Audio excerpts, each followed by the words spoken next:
Hey, what's up guys and welcome to my channel.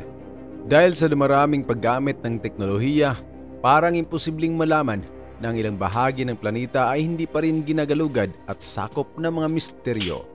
Kung mas kakaunti ang iyong nalalaman tungkol sa mga destinasyong ito, halika, samahan niyo ako at sabay-sabay nating tuklasin at alamin ang mga nakabalot na misteryo at humanda sa pakiramdam na intriga sa mga lihim na imposibleng maunawaan dito lang sa channel na kung iyong tututukan, ikaw ay may matututunan. Narito ang listahan ng 10 mga ipinagbabawal na lugar sa mundo. Mga lugar na hindi mo mabisita. Number 1. Lascaux Caves, France. Ang Lascaux Cave ay isang treasure trove para sa mga arkeologo sa buong mundo. Ang cave complex ay naglalaman ng mga prehistoric painting na 17,300 years old. Ang mga serye ng mga Paleolithic na painting na mukhang matingkad ay yumakap sa dingding at naglalarawan ng mga hayop tulad ng mga baka, stags, bison at marami pa. Nakalulungkot, ang cave ay sarado sa pangkalahatang publiko mula noong 1963. Naniniwala ang mga arkeologo na maaring sirain ng presensya ng tao ang sinaunang gawa ng sining. Number 2. North Sentinel Island, India. Tahanan ng tribong Sentinilis. Ang North Sentinel Island sa Andaman Chain ay isa sa mga ipinagbabawal na isla sa mundo. Ang mga taong naninirahan sa isla ay madalas na nagiging marahas upang pangalagaan ang kanilang paghihiwalay. Ang tribong Sentinilis ay naninirahan sa isla ng mahigit 50,000 years sa ilalim ng proteksyon ng pamahalaang Indian. Ang rehiyong ito ay mahigpit na ipinagbabawal para sa anumang uri ng mga bisita at isa sa mga pinakamapanganib at ipinagbabawal na lugar sa mundo. Number 3. Surtsey Island, Iceland. Ang Surtsey ay isang maliit na isla na matatagpuan sa isang arkipelago sa katimugang baybayin ng Iceland.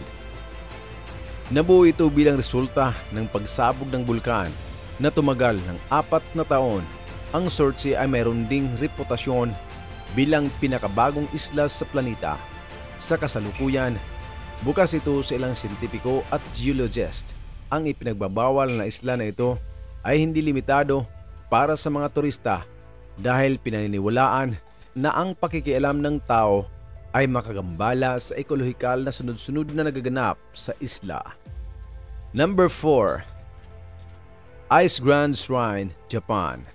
Ang Japan ay sikat sa buong mundo para sa kultura ng shrine ito at nagtataglay ng humigit kumulang 80,000 shrine. Ang pinakamahalaga sa lahat ay ang Ice Grand Shrine. Isa ito sa mga pinakamahal na templo sa Japan dahil sa kagandahan ng arkitektura nito. Upang mapanatili ang mga tradisyon ng Shinto noong ika-8 siglo, muling itinatayo ang templong ito tuwing 20 taon at iyon ay kasama ng $1 milyong na tag ng presyo. Maliban kung miyembro ka ng maharlikang pamilya, ipinagbabawal kang pumasok sa mga banal na bulwagan ng sinaunang representasyong Hapones na ito. Number 5. North Brother Island, USA. Ang North Brother Island ay isa sa pinakasikat na abandonadong lugar sa USA. Orihinal na binuo bilang isang quarantine hospital. Ito ang tahanan ng Typhoid Mary. Siya ay kinilala bilang ang unang Amerikanong nagkaroon ng typhoid fever. Nang maglaon, ang lugar na ito ay naging sentro ng rehabilitasyon para sa mga lulong sa droga. Ngayon, ang North Brother Island ay mayroong bird sanctuary at permanenteng sarado para sa mga pangkaraniwang tao. Dulce Base, USA. Ang Dulce ay isang kakaibang bayan na matatagpuan malapit sa hangganan ng Colorado sa New Mexico. Sa populasyon na 2,600 Native Americans, ang bayang ito ay nagsisilbi sa isang underground laboratory kung saan nagaganap ang mga hindi kapanipaniwalang eksperimento. Sinasabing ang Dulce Base ay isang napakalaking nakatagong tambalan na naglalaman ng mga hindi kapanipaniwalang advanced na teknolohiya at mga hybrid ng taong hayop. Ang base na ito ay may napakahigpit na seguridad at itinuturing na isa sa mga nangungunang ipinagbabawal na lugar sa mundo at sa USA. Number 7. Heard Island, Australia. Isa sa mga pinakahindi pa natutuklasang lugar sa mundo, ang Heard Island ay nasa pagitan ng Antarctica at Madagascar. Sa politika, ang islang ito ay bahagi ng Australia. Mayroong dalawang aktibong bulkan sa Heard Island at ito ay ganap na baog. Ang buong isla ay binubuo ng mga debris at limestone na naganap bilang resulta ng pagsabog ng bulkan. Upang mapanatili ang marupok na likas na kapaligiran, pinaghigpitan ng pamahalaang Australia ang pagpasok sa ipinagbabawal na isla. Number 8. Domsday Vault, Norway. Ang Domsday Vault ay isang seed bank na matatagpuan sa gitna ng Arctic Svalbard Archipelago. Ito ay isang ligtas na vault na nagpapanatili ng iba't ibang mga buto ng halaman. Ito ay isang pagtatangka na pangalagaan ang mga buto sakaling magkaroon ng apocalypse o pandaigdigang krisis. Mula sa bawat sulok at sulok ng mundo, ang mga kahon ng mga buto ay ipinapadala sa Domsday Vault para sa pangmatagalang imbakan. Ang vault ay bukas lamang sa mga espesyal na bisita sa mga partikular na araw. Number 9. Snake Island, Brazil. Gaya ng ipinahiwatig ng pangalan, ito ay isang isla sa Brazil na pinamugaran ng libu-libong nakamatay na ahas.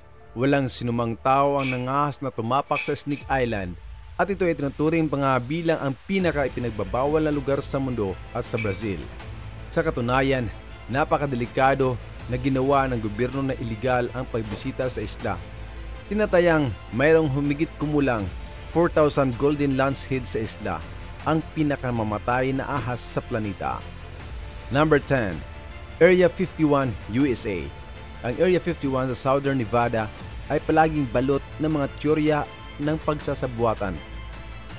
Isa itong base militar ng US at may reputasyon bilang testing ground para sa mga armas at sasakyang panghimpapawid. Ngunit mayroong mas malawak na haka-haka tungkol sa pariho. Naniniwala ang mga conspiracy theorists na ang mga opisyal ay nagtatago ng dayuhan na ebidensya sa base. Ito ay ganap na hindi limitado sa mga karaniwang tao at kahit na ang USA ay halos hindi kinikilala ang pagkakaroon ng Area 51. At dito nagtatapos ang ating video. Maraming salamat po sa inyong panonood. Muli, ito po si JLA TV is now signing off.